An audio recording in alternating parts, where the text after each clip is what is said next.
last week. Sugarcane, sweet and controversial. Problems over sugarcane planting are minimal compared to coffee. Because when you have planted, you sleep. After weeding, you sleep and wait for harvest. People say they harvest gold. We shall also harvest gold here.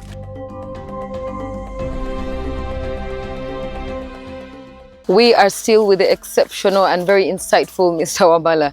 And today we are looking at an interesting crop.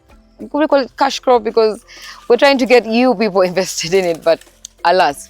Well, we are looking at cocoa this evening, and I hope you can pick a thing or two from it. So stay tuned as we engage Mr. Wamala. From bean to bar, discover the hard work, the secrets, and the high hopes behind the world's sweetest treat. It is a plant with money. You plant it today, after 1.5 years, you start harvesting. And when you start harvesting in your garden, it is a continuous process.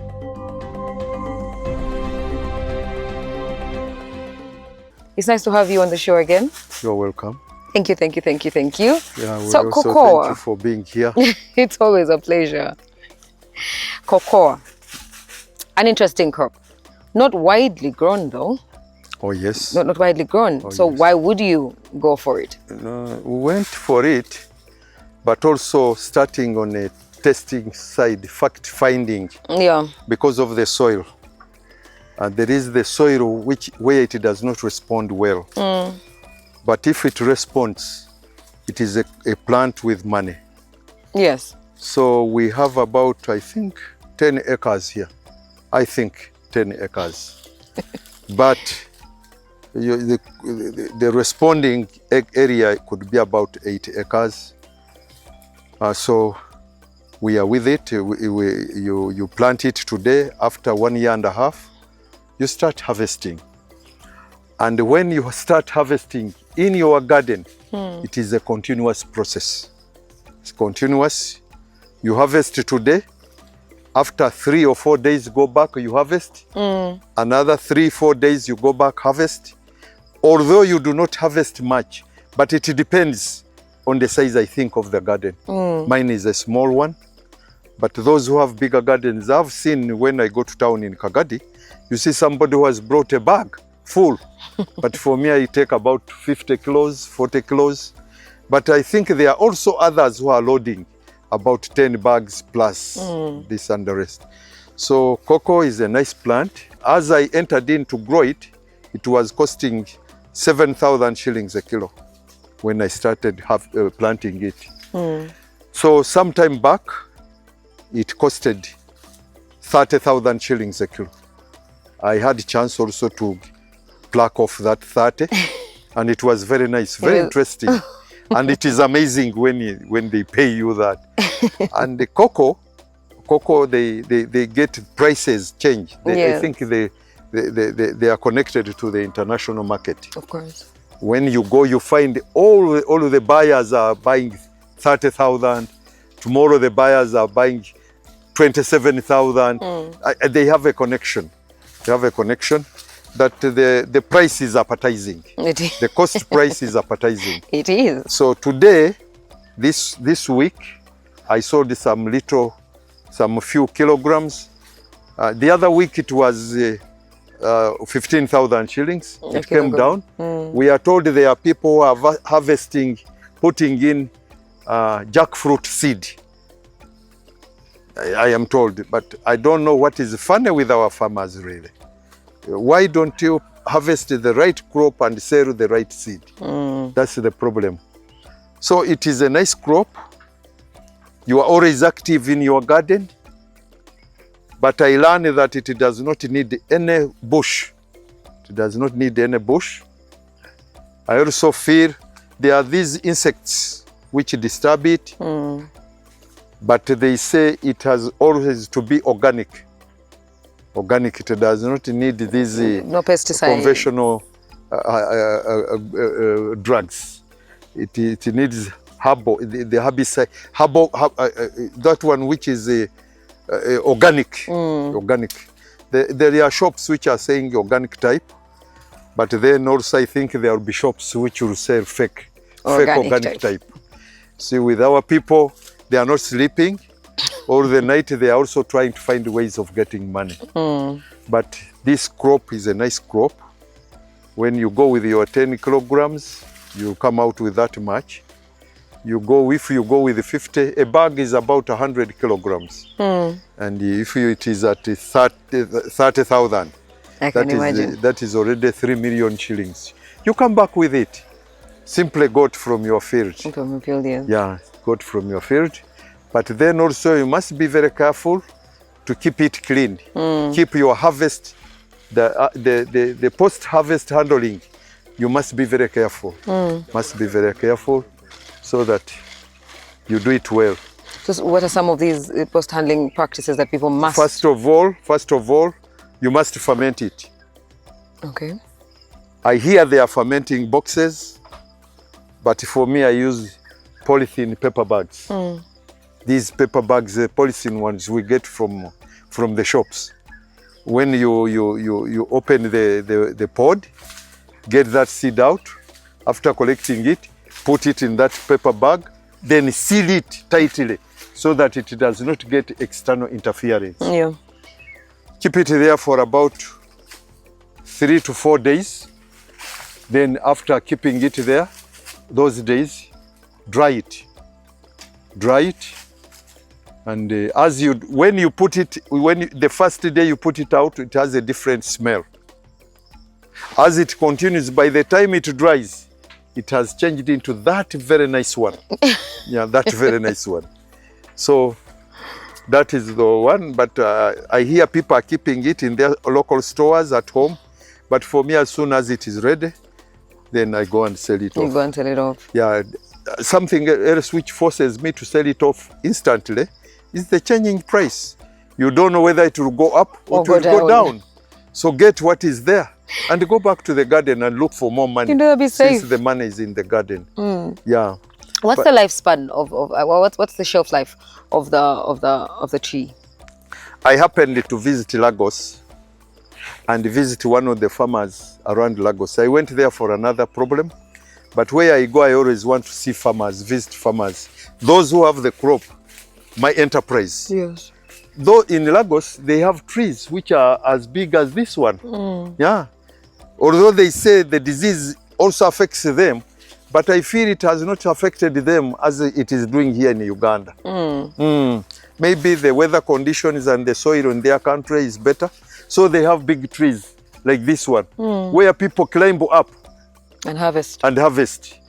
Where they already have the harvesting knives, which are put on the on poles. It just plucks it off up there. So the lifespan, some people say 50 years, but those also people cannot tell you the lifespan since their trees are still growing. True. The bigger the tree, the bigger the harvest. You see? And for us now, this cocoa has several types. When you look at the pods, there are those which are small, there are those which are purpose, there are those which are green. The sizes are not the same. And when you go in the seed inside, the seed also is not the same size. So here we are still trying to find out what crop, what type we can easily handle. Yeah. Now for us, when we were planting this, they brought us the pods. The pods we plucked and made the bed. But from the bed now we got all these types of cocoa. But there are those which are very good ones. You see the seed inside is big enough. Yeah. And there is much seed in the pod. But there are those, the pod is small and the seed is small. There are those which the pod is small, the seed is average. So, and there are those which do not stay. They get spoiled when they are still there. So we need to find out. Yeah. And our farmers who first started planting these, I think did not have enough time to advise. And also the farmers cannot easily advise because some of the farmers are making their own beds to market. To market, yeah. So when they say this side and the other side, you cannot find out which is which. Yeah, but the lifespan, I feel I can't tell which lifespan yet. I've been majorly centered on producing it. But as I meet all these problems now, Yeah. I want to go in the fact-finding details. Yeah, fact-finding details, mostly in our country here.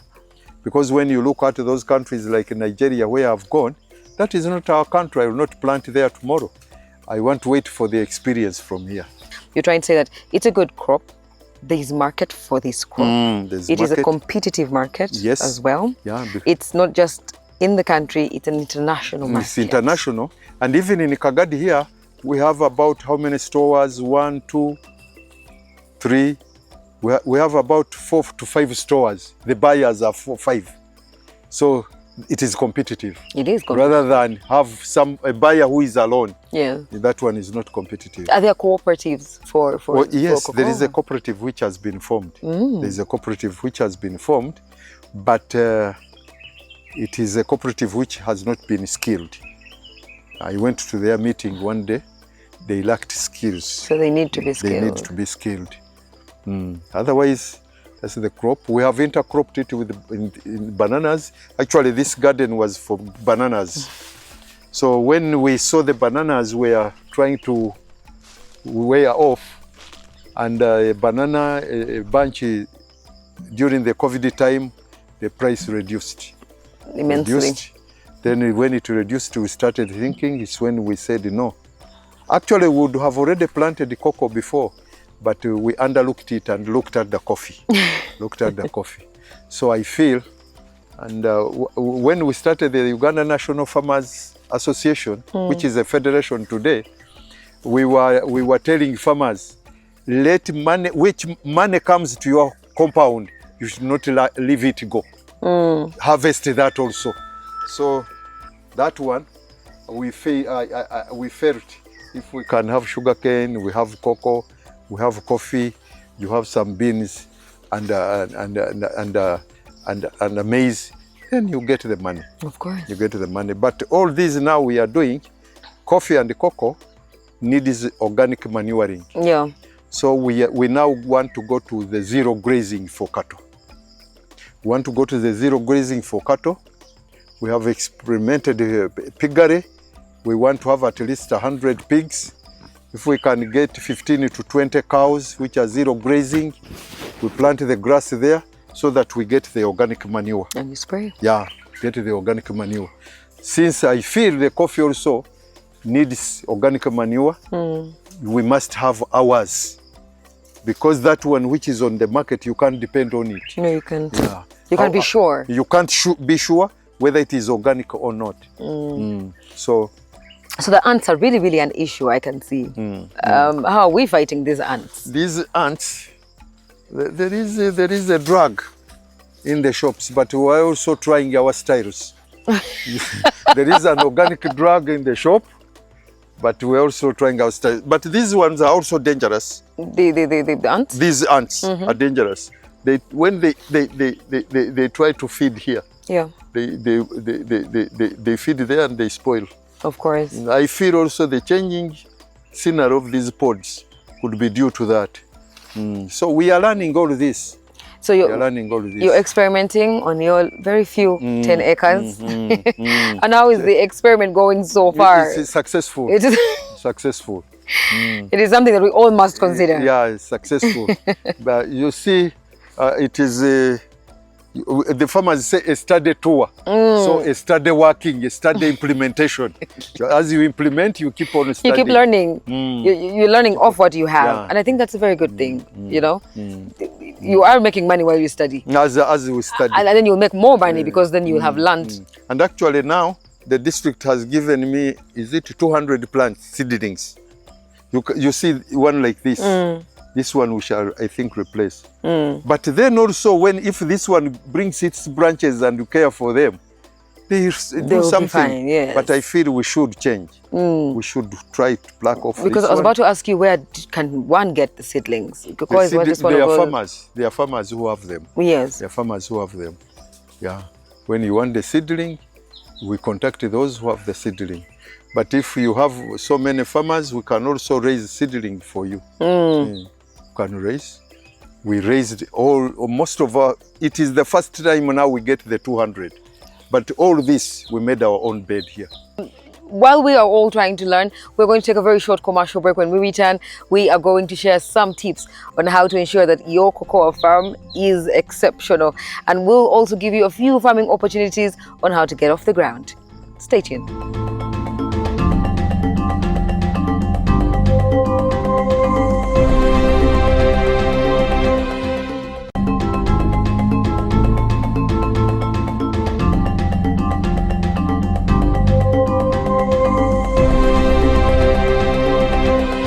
It's the expert segment, proudly brought to you by Bukola Chemical Industries. And who better to get our experts from but Bukola Chemical Industries. Joining us tonight is an exceptional agronomist, Mr. Solomon Seruo. It's really nice to have you on the show again.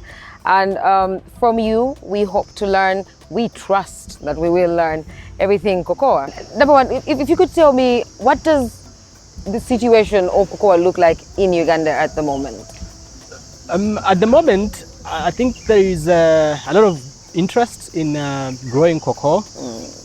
Many farmers are talking about cocoa, and many have invested in growing cocoa. Many are opening up gardens to plant cocoa trees. And this has been as a result of, I think, the growing demand for cocoa, but also the interest is as a result of the relatively stable price of the beans, which has also been as a result of increasing global demand for cocoa. Because globally, I think the largest producer of cocoa is Cote d'Ivoire, which is Ivory Coast. And there've been a few challenges with the cocoa production in Ivory Coast. I think the last close to 5 years, with disease impacting already existing trees, and some, moves from the regulators of the cocoa industry, and that's the government in Ivory Coast, to revamp old trees in order to catch up with the growing demand for cocoa. So a lot of the demand that is unable to be fulfilled from the West African countries and other countries that produce cocoa in the world tends to shift to areas where cocoa production hasn't been to its best. You can imagine Uganda is, I think, in number 14 of global cocoa production. That is a very decent number, Yes, but if you look at the global volumes, Ivory Coast produces estimated at around 60 to almost 80%. So being in number 14 still tells you that the volumes are still small. Yes, the volumes are still small. But what is interesting is that cocoa production, I think, since 2013 to date, has almost doubled. And that has been as a result of farmers trying to, respond to the growing demand for cocoa and the attraction that is presented by the relatively stable but also increasing, price for cocoa beans. On the farm that we visited, the number of varieties, the farmer is taking his chances. He does say that it depends on the variety. Some of the prices depend on the variety of the bean, the size of the bean, how heavy, and all. What do you have to say about that? The different varieties, especially for the case of Uganda. What variety do we think will take us to, Cote d'Ivoire's level? There are about 3 varieties that make up the global market for cocoa beans. And those are Criollo, Forastero, and Trinitario. But the Forastero is the one that I think makes up to roughly 80 to 90% of the global demand for cocoa beans, and used a lot in production of chocolates. So if we are looking at tapping into the global market, definitely our response should be with the beans that are most demanded. So if any farmer out there is looking out for the best variety for starters, then we will need to look at Forastero, which is again the biggest in demand. However, I know there is research, scientists are working around coming up with varieties that are more high yielding, more tolerant to environmental conditions because of the changing weather and the climate at large, but also to enhance the cocoa quality, including the quality of the cocoa beans, flavors, and things to do with what the consumers of cocoa really want from them. So it's imperative that the end product is high end. Cocoa, you're looking at most of it is being produced for export, not necessarily, not necessarily for domestic consumption. So you want the best of the best. To get to the best, we need to make sure that every stage of production is at par. Now we start with the site selection and what materials we use and where we get them from. Well, first, it's true majority of the cocoa that is being produced ends up on the global market. It's mostly exported. But we also now know that there are efforts locally to add value to cocoa such that some of what we produce locally can also be consumed locally. Yeah. So we know there are businesses that are now into chocolate production, cocoa tea, cocoa butter, and a lot of interesting byproducts from cocoa. But talking about the global market, whose demand is for really good quality beans, and we know that production of good quality beans starts from elements such as site selection of planting material. It's very important for every farmer who is thinking cocoa to start from the right footing. So site selection is extremely important. Cocoa is an evergreen tropical tree which thrives in a tropical environment with I think temperatures up to about 30-32 at most, but thrive best in areas where temperatures average 25 degrees Celsius and a bit humid. And so with that, we need to select such areas such as those that are lowland, but with deep alluvial soils, fertile soils that are easy for the cocoa tree to push its roots all the way down and across the area where the tree must feed from. Cocoa thrives in soils that are rich in organic matter and are adequately drained, but with also adequate nutrition. Otherwise, you'll have trees stunt or express all sorts of nutritional deficiency symptoms. So well-drained fertile soils are the most suitable. These are mostly lowland, and I think it doesn't come surprising that Bundibujo in Uganda, I think, is the largest producer of cocoa. But that's not to say that other areas cannot produce cocoa. There are so many other areas, especially in the central and a bit of the west, where cocoa production is actually, growing. Areas of Mukono and Katosi and areas around, and of course in the bit of the west. And talking about cocoa being a tropical evergreen tree, then Uganda being in a tropical kind of environment, then majority of the areas in Uganda with the kind of environment that I've talked about, the alluvial, fertile, deep, well-drained soils, can certainly be able to support the cocoa trees. And so it's very important that we look out for the suitability of those areas, because cocoa will not do well in soils whose drainage is poor. And in fact, if someone's choices or options of sites for production of cocoa involves areas where the drainage could not be as good as what cocoa trees require, then it is important that that farmer modifies the plots, and by including or by digging up trenches that create drainage to kind of drain away the excess water. Otherwise, it would be very hard for the trees to grow well. One, access nutrients, but also to grow well. Yeah. Yes. It's very imperative, yes. Now, the material we spoke of, where are people sourcing the right material for their cocoa? So, primarily, cocoa is produced from seed. The cocoa seed is viable. It can germinate and produce a cocoa seedling. But we know that you can also produce seedlings from cuttings, where Yeah. you know obtain cuttings from a growing cocoa tree and using scientific methods, including using rooting hormone to enable this cutting produce roots. You can produce seedlings, but majority of the seedlings are produced from directly from seed. And also luckily, because we haven't there hasn't been a lot of hybridization of cocoa, the plant, though certainly efforts are ongoing.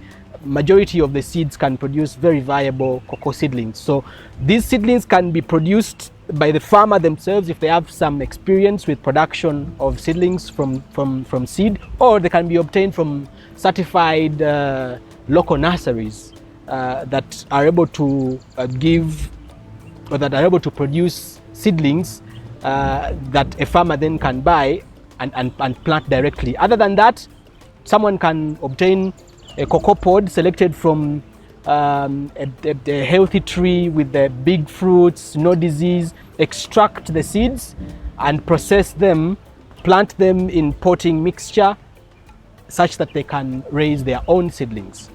And you're good to go. And they're good to go. And then this can be obtained from, are there particular nursery beds in the country though? Or are people obtaining them from already existing farms? So majority of the farmers that are planting cocoa right now obtain their seedlings from existing nurseries. Yeah. Those that are familiar, then you have seen nurseries for coffee seedlings, nurseries for avocado seedlings. In fact, the nurseries that produce those other tree seedlings are the same nurseries that mostly produce the cocoa seedlings. So if you ask around, certainly you will find them. You will find them. Oh, okay. Still about agronomy. How we plant is important, is it not? It is. Tell me more. So slightly before we get to the planting, the best cocoa seedling would be one that has been raised for a minimum of about 4 months. The average is about 4 to 6 months. Well-developed seedlings that are healthy and are vigorously growing, such that when you transplant them, they establish very fast.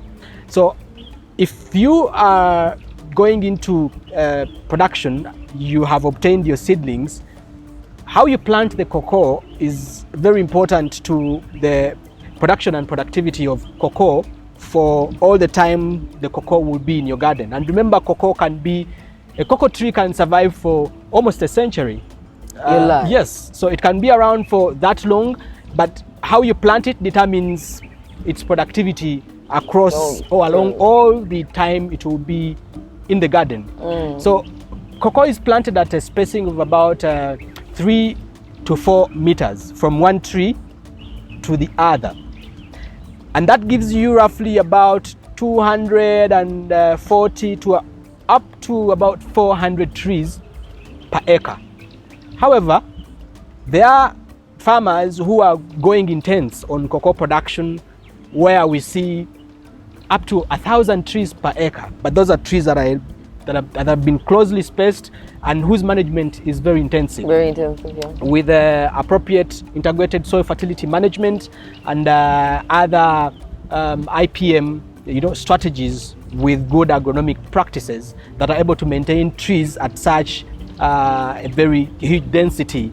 Otherwise, the standard is 3 by 4 meters, giving you about 240, 250 to up to about 400 trees per acre. Now, if you look around globally where cocoa is being produced, rarely do you see cocoa produced on very large acreage. I'm talking about 100 hectares, okay? Because its disease is one of the biggest challenges with cocoa. So the more trees you have and at high density, then the transmission becomes easier, and that means you have a large scale that can easily be affected. So it's usually broken by planting it in about maybe 2 acres or so, and broken up in maybe about 5, and different plots of such sizes that are broken to ensure that there's also breaking of cycles of if there is disease that breaks out. But when we come back to the agronomy, cocoa is, take it to be like a forest tree, which grows in a forest ecosystem. And when you're planting cocoa, it's very important that you establish this ecosystem from the beginning. When a forest is growing, it's hard for one or two components to grow fast before the other components or part of the ecosystem also come up. So literally almost everything comes up at the same time. So the planting must mimic the natural establishment of a forest if those trees are to thrive and survive for a long time to give the farmer good yields. So the cocoa seedling, which is transplanted while at about 4 to 6 months, requires some bit of shading. Of course, the bigger trees don't require too much shading because once the canopy closes, then a lot of the microenvironment is managed by or under the canopy. But when the trees are still young, they require a bit of shading. So for whatever tree that you will retain in your cocoa garden or cocoa establishment, it must happen either before or during the planting or the transplanting of the seedlings. It's not that you transplant seedlings, then you later come and start planting maybe trees or bananas or whichever. The bananas come first, the trees come first, or during the transplanting of the cocoa, such that everything comes up together. Yeah. And that is very critical to the survival and to the the thriving of the establishment. That said, and with a good spacing, good agronomic practices must be followed.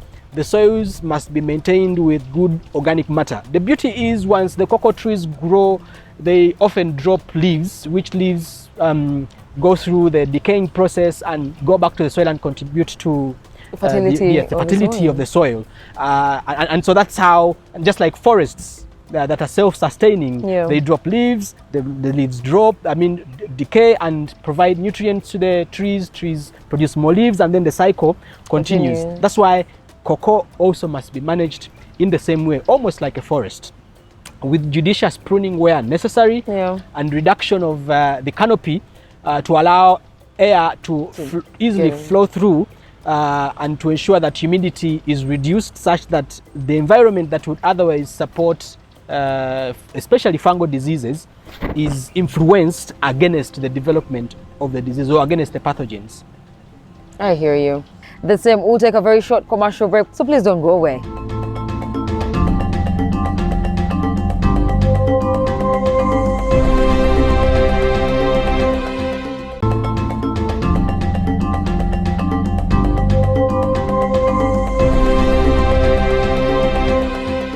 Keep mentioning the diseases and the pests and how it's very easy for it to spread through. What are some of these diseases and pests that could attack cocoa? There are quite a number of diseases that attack the cocoa trees, and especially the pods. But for the interest of our viewers, one of the diseases that they need to look out for is a disease called the black rot, which is brought by pathogen or series of species of pathogens called Phytophthora. So black rot of cocoa affects cocoa pods at all stages. Of course, it affects the pods, but also affects the leaves and the tree. But a lot of the economic loss comes from the disease affecting the pods. So the black rot affects the pod and starts as a brown lesion, brown, black or dark lesion, which is aggressive enough to infect the whole pod. And you can see it sometimes it affects a quarter of the pod all around to a half of the pod to the entire pod. And this disease goes all the way to the cocoa beans.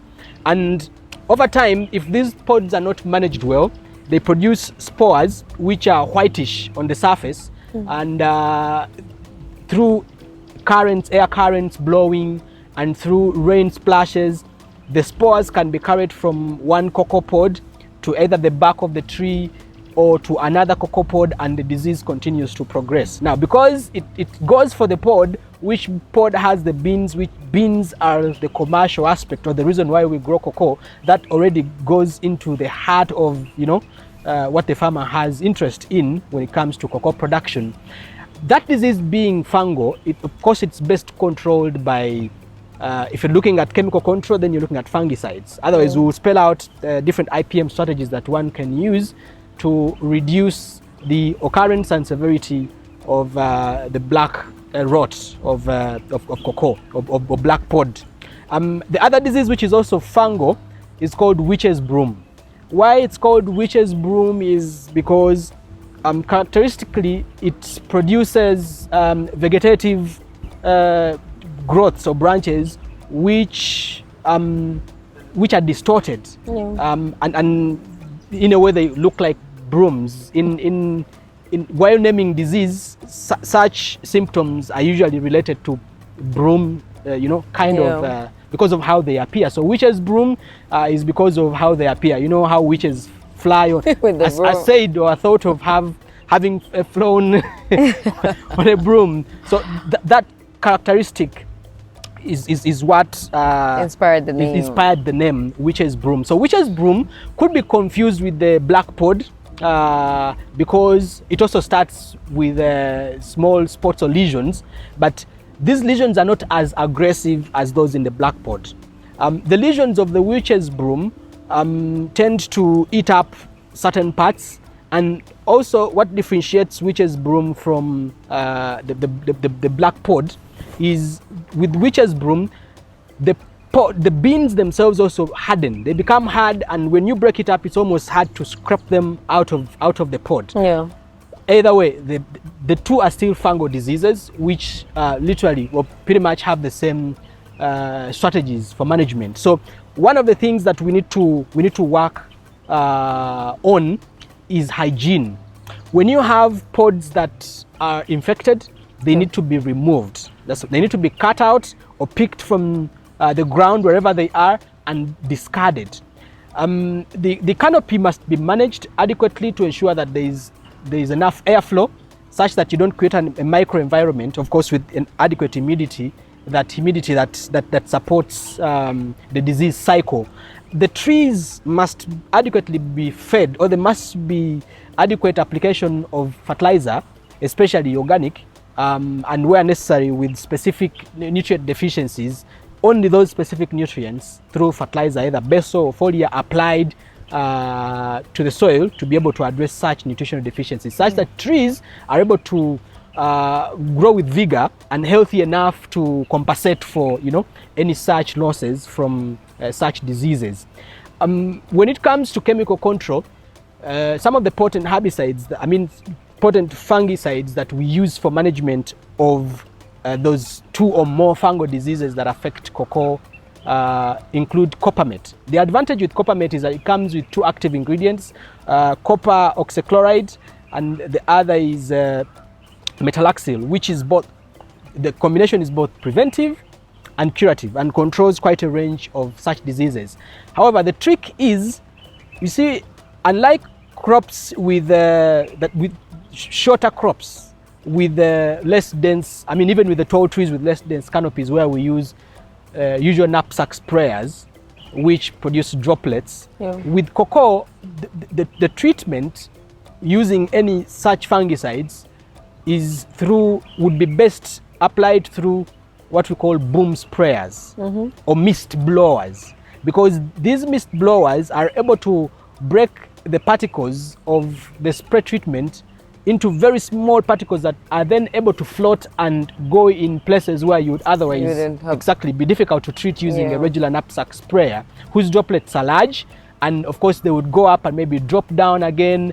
And of course for the canopy, we also try to avoid as much as possible droplets going up, and if they are heavy, coming down to contaminate whoever is spraying. That doesn't mean that if you're using a mist blower, you do not put on adequate personal protective equipment. Of course, the smaller the droplet size, the less the likelihood that they will drop back, because they are lighter. When they float up, they'll simply stick to the leaves. So a mist blower would be the best equipment to use for application of of either fungicides, or if you're looking at foliar fertilizers to influence how the tree is growing and performing, and of course if you're also looking at insecticide application. Now, away from the fungal diseases, there are other diseases that affect cocoa trees that are not so common apart from the fungal ones which we have talked about, but there are also other viral diseases that affect cocoa trees. Insect pests also appear quite often and infest our cocoa trees. And some of the common ones are mostly sucking insect pests. They are what they call myrids. They are other insect pests like aphids that could affect or that attack the cocoa trees, including the cocoa borers. Now, such insect pests can easily be managed by using, if we're looking at the choice of less toxic to the spectrum of toxicity, then starting with insecticides that are derived from nature, like nimbecidine, which is derived from neem tree, would be quite a good option. Otherwise, there are other insecticides like imidacloprid that can be used to control most of those sucking insect pests and adequately bring them under control. It's very important to ensure that you alternate some of these insecticides to delay or prevent the build-up of resistance, and also to adhere to guidelines that have been provided for application of such insecticides, especially such guidelines that relate to what you need to dress up with, the personal protective equipment, and what we call the re-entry interval, the amount of time that must expire before you get back to a sprayed field without PPE, and what we call PHI, the pre-harvest interval, again the amount of time that must elapse before you harvest pods from trees that have been treated. Because if we don't adhere to that, then issues of pesticide residues could arise. And remember, because a lot of this cocoa is going for the export market, where pesticide residues is a very important aspect. Of course, even locally, we need to pay attention to this, because if we are going to be consuming chocolate of trees, I mean from where chocolate that has been produced from cocoa that has been produced locally, we also need to pay attention to these standards and guidelines to ensure that we do not consume pesticides or pesticide residues. Now, speaking of these guidelines, after you've harvested and all, we must talk about the best time to harvest the cocoa itself. Harvesting is one thing, but when what's the best time, and how can farmers avoid losing during that harvesting period? So farmers must harvest cocoa pods which are fully ripe, and only pick cocoa pods that are ripe at a time. And if so, you have when the cocoa flowers come, it takes about 6 months for the fruit to fully develop and ripen. And because the cocoa plant produces flowers all year round, but there are two major seasons. The first season, which is shorter, starts around March, April, up to about August, and then the other which starts around September up to about February of the next year. But although it produces flowers all along the year, the major seasons are the ones where we see the cocoa tree produce more flowers. So after 6 months of the first flower cluster, then the cocoa pods start to ripen. So you are advised only to harvest cocoa pods that are fully ripe, because if they're not fully ripe, then you are affecting the flavor, the richness of the flavor of the cocoa beans. And after 3 to 4 weeks, then a farmer must come back to harvest more, because then after that you still have another set of the cocoa pods ripening. And remember, several cocoa pods will change color when they start to ripen, also depending on the variety. And when the cocoa pods are harvested, unlike when we were still young, where you used to pick a cocoa pod and then take out the beans and then take or eat the flesh surrounding the cocoa bean. When you harvest the cocoa pod and cut it into half, the beans are supposed to be removed, and the pericarp, the covering of the cocoa bean, is not supposed to be removed. The cocoa beans are supposed to be fermented. The process of fermenting the cocoa beans is what ensures that the flavor and the richness of the cocoa beans is further fully developed. If you do not ferment well, the quality of the beans is compromised. So these can be fermented in specially arranged places. We see farmers using drums, or others digging up ditches and putting cocoa beans there, layering the ditch and then putting cocoa beans there and then covering them with organic material such as banana pseudo stems.